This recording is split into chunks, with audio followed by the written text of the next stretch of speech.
Alex Smilovich. Field, how would you slot the top wide receivers in this year's class versus the ones who came out last year? There's some big grades last year, Greeny, and we've seen some terrific starts for those three wide receivers. I've been consistent with this.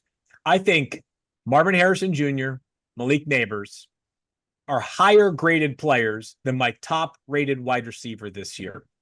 And I think Rome Odunze is probably just a tick ahead of who my top wide receiver will be. The tricky part of this question, I'm not trying to fence it, I'm going to give you an answer here, is that I have Travis Hunter as the highest graded player on the entire board. That factors in, though, that Travis Hunter plays two positions at an incredibly high level.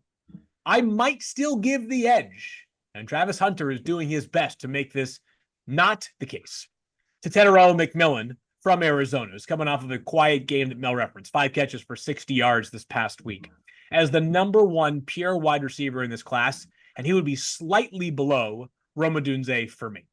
By the end of this season, I think there is a chance that Travis Hunter would be slotted just below Malik Nabers and Marvin Harrison Jr. as wide receiver 3 in last year's class. Yeah, I think Travis Hunter would be the guy. I don't think T-Mac and Luther Burden III would be in this discussion. Remember, keep in mind, we had 10 receivers drafted by, I think, pick 37 last year. Yeah, so crazy number. It was a host of receivers. Xavier Worthy dropped to the late first. Keon Coleman went early second. McConkey went early second. So we had all these receivers flying off the board that all had really high grades. We don't have that kind of wide receiver group this year. I'll say this, the true freshmen, Jeremiah Smith and Ryan Williams, would be ahead of these guys. Outside of Travis Hunter, I'd put them ahead of any receiver in this draft. Wait, Travis Hunter would be the only one ahead of those two freshmen. Would you put Travis? How about compared to last year's class? Would you put Travis Hunter ahead of Malik Nabers, Marvin Harrison Jr.? As a player, as a football player, yeah. As a wide receiver. As a wide receiver, I love Marvin Harrison Jr. I love Rome Odunze too. All three of them.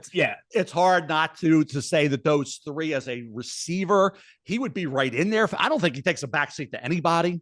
I would say, are they ahead? I want to see the year play out. We're still early. As a corner, he's dynamic. He's locked down. I mean, he just mirrors those receivers because as a receiver, he knows what they're doing. He thinks along. I love last week. Did you see last week in that game after playing both ways? He's counting the guys on the punt team. He was counting to make sure he's over there counting. His head is always in the daggone game. Yeah. I don't know if we had 22 guys like forget the skill set, just 22 guys had the mindset of Travis Hunter. We ain't losing many. Okay. Travis Hunter is a baller in every sense of the word. And to see him do that, pointing that out and thinking about the game, he's not coming off over the bench. Give me some oxygen. This guy's playing both ways. I mean, are you kidding me? They don't let Dion doesn't even do anything. 3 days off. Just game day. See you Saturday. Hey, show up on game day, right? Yeah. That's what matters. Bottom line is Travis Hunter you'd be hard pressed to not put him ahead of everybody. So he's kind of a special, unique guy like Champ Bailey was, Charles Woodson, and that group of great players that we always thought were way up there. And just were doing everything. I'm missing one. Who was it? It was Charles Woodson, Champ Bailey, and one other one. Who was the other one? It went both ways. Patrick Peterson was your guy that you had both ways. Patrick Peterson, who had a high grade as a corner. I had number one on the board as a corner that year. We've never had a corner go number one in the draft. Yet we have Travis Hunter and Will Johnson from Michigan, two elite guys. Abdul Carter's coming off a great game at Penn State where they work him off ball and they get him after the quarterback. Abdul Carter, to me, is the best defensive player outside of the corners in this draft. Michael Williams hasn't come back yet from the injury. Played last week, but he's still coming back from the ankle. Pierce from Tennessee hasn't put up the numbers yet. We'll see how that plays out. And by the way, he's plays against Milroe October 19th down at Neyland Stadium. So we'll see how that goes.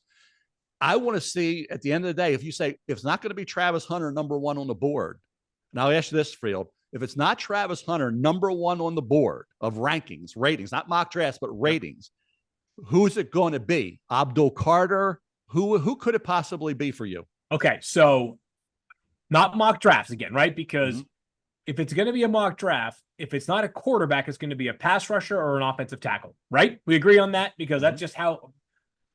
But overall ranking, I think it's Will Johnson.